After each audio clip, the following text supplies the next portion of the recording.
multiplying exponential problems with like bases. If there is a coefficient, you multiply the coefficient just like you would multiply any other two numbers. So 5 times 3 is 15. I'm going to rewrite it to where my like bases are side by side. So x to the first and x to the fourth, y to the seventh and y to the eighth.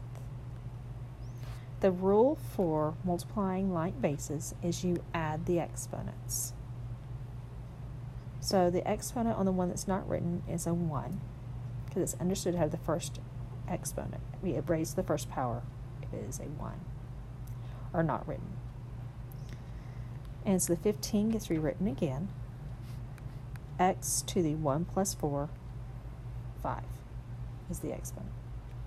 Y, 7 plus 8, 15.